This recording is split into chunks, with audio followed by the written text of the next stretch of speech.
जय श्री कृष्णा। आइए सुनते हैं सुख सागर के चौथे स्कंद का 23वां एवं 24वां अध्याय।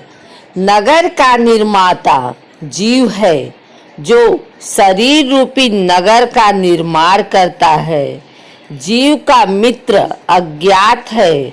जीव ने 9 द्वार, 2 हाथ और 2 पैर वाली मानव देह को ही पसंद किया है। बुद्धि और अविद्या को पुरंजन की 2 स्त्रियां समझो। 10 इंद्रियां उसकी मित्र हैं। इंद्रियों की वृत्तियों को उसकी सखियां समझो।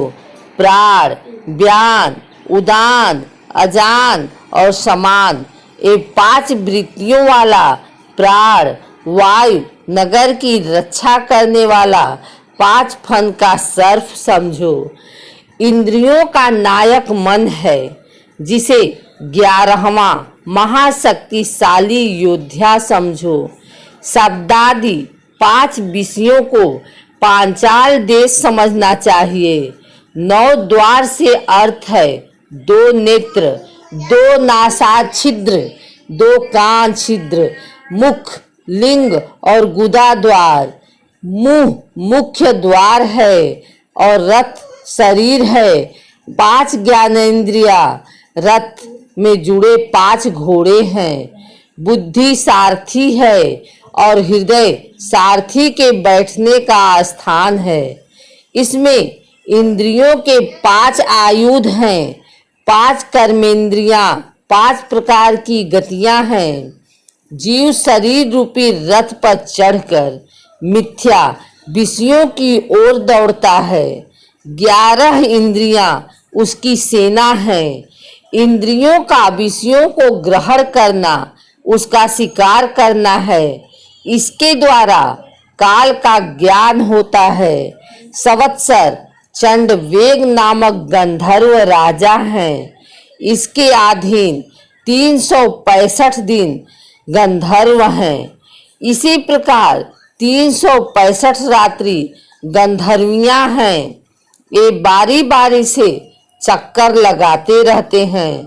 वृद्धावस्था काल कन्या है। संहार करने के लिए बहन ने स्वीकार कर लिया। प्राणियों को पीड़ा पहुंचाकर मृत्यु के मुख में ले जाने वाले शीत उष्ण 2 प्रकार के ज्वर और प्रज्वर नाम के भाई हैं। नारद जी ने कहा, मन स्वयं प्रधान लिंग है और शरीर की सहायता से मनुष्य कर्म करता है। मृत्यु के पश्चात भी कर्म उसके साथ रहता है। उस कर्म के अनुसार ही मनुष्य परलोक में फल भोगता है। इस कर्म बंधन से छुटकारा पाने के लिए मनुष्य को श्री हरि का भजन करना चाहिए। नारद जी इस प्रकार उपदेश देकर अपने धाम को गमन कर गए। 24वां अध्याय प्रारंभ। श्री मैत्रेय जी ने बताया कि प्रेचेताओं ने समुद्र के अंदर खड़े रहकर जप रूपी यज्ञ द्वारा शिव जी की और तपस्या के द्वारा श्री हरि को प्रसन्न कर लिया। पुराण पुरुष 8 भुजाधारी श्री नारायण प्रचेताओं के सम्मुख प्रकट हुए। भगवान ने उन्हें आशीर्वाद दिया कि तुम्हारा कल्याण हो। तुम्हारी कीर्ति समस्त लोकों में फैल गई है। तुम्हें गुणवान पुत्र होगा जो ब्रह्मा जी से किसी भी प्रकार कम नहीं होगा। वह अपनी संतानों से तीनों लोकों को पूर्ण करेगा। श्री नारायण भगवान ने प्रचेताओं से कहा, कंद ऋषि के तप को नाश करने के लिए इंद्र ने प्रमलोचा नाम की अप्सरा को भेजा। ऋषि ने अपनी माया फैलाकर उस अप्सरा को मोहित कर लिया। इससे प्रमलोचा अप्सरा से कमल नयनी सुंदर कन्या उत्पन्न हुई। इसके बाद वह अप्सरा ऋषि को छोड़कर स्वर्ग लोक को चली गई। वृक्षों ने उस कन्या का पालन पोषण किया। भूख से व्याकुल होने पर चंद्रमा ने द्रवित होकर उसके मुंह में अपनी तर्जनी उंगली डाल दी। कुछ समय बाद वह कन्या जवान हो गई। भगवान नारायण ने प्रचेताओं को उससे विवाह करने को कहा। तुम लोग मेरी कृपा दृष्टि से 10 लाख वर्षों तक दिव्य भोग भोगोगे। उसका तुम सब प्रकार से अनुराग करना। वह तुम्हारी तरह ही धर्म स्वभाव वाली सुंदर है। प्रचेताओं ने भगवान श्री हरि से कहा, हम आपसे यह वर चाहते हैं कि हम जब जब आपकी माया से मोहित होकर संसार में भ्रमण करें, तब तब आपकी मेरी भक्ति का संग प्राप्त हो। भगवान ने उन्हें तथास्तु कहकर अपने लोक को चले गए। प्रचेताओं ने समुद्र से बाहर निकलकर देखा कि वृक्षों ने पृथ्वी को ढक रखा है। इस पर उन्होंने प्रचंड वायु और अग्नि छोड़ी।